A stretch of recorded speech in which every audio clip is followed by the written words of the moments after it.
Բարև ձեզ, հարգելի գործընկերներ, հուլիսի 29-ին կառավարության նիստում ես ուրվագծել եմ Հայաստանի Հանրապետության կառավարության պատկերացումը մեր տարածաշրջանում իրավիճակի դեէսկալացիայի, երկարատև կայունության եւ խաղաղություն հաստատելու քայլերի մասին, ինչպես նաեւ ընդգծել եմ միջազգային գործընկերների հետ այդ ուղղությամբ աշխատելու Հայաստանի Հանրապետության պատրաստակամությունը։ Հուլիսի 29-ին ԵԱՀԿ Մինսկի խմբի համանախագահները նույնպես հանդես եկան հայտարարությամբ, որի առանցքային ուղերձը հայ-ադրբեջանական սահմանի երկայնքով լարվածության նվազմանն ուղղված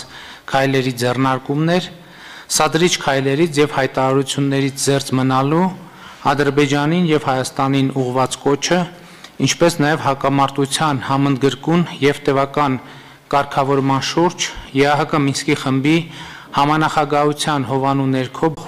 ողջունեց համանախագահողների հայտարարությունը, այդպիսով արտահայտելով ԵԱՀԿ Մինսկի խմբի համանախագահության հովանու ներքո խաղաղ բանակցությունները վերսկսելու Հայաստանի Հանրապետության հանձնառությունը։ Մեզ համար միանշանակ ընդունելի է նաև սադրիչ գործողություններից եւ հայտարարություններից զերծ մնալու համանախագահների կոչը, ակնհայտ է, որ այս պայմանի պահպանումը առանցքային նշանակություն ունի պատեհ բանակցային մթնոլորտ եւ միջավայր ձևավորելու համար։ Ու եթե սադրիչ հայտարարությունների հետագծելիության հարցը մեծ բարդություն չի ներկայացնում, սադրիչ գործողությունների եւ հրադադարի ռեժիմի խախտումներ նախաձեռնող կողմի հարցը մշտապես բանավեճերի տեղիք է տալիս։ Նախկինում ասել եմ, հիմա էլ կարծում եմ, որ հրադադարի խախտումների նախաձեռնող կողմի նույնականացումը եւ այդ սադրիչ գործողության հասցեական դատապարտումը էական նշանակություն ունի իրադրության հետագա դեէսկալացիայի եւ կայունացման համար։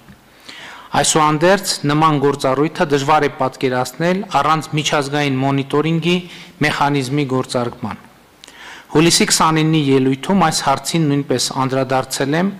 ասելով, որ կարծում եմ, դա պիտի լինի հավաքական անվտանգության պայմանագրի դիտորդական առաքելություն,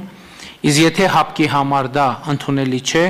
այլընտրանքը մնում է ԵԱՀԿ Մինսկի խմբի համանախագահության դիտորդական առաքելությունը։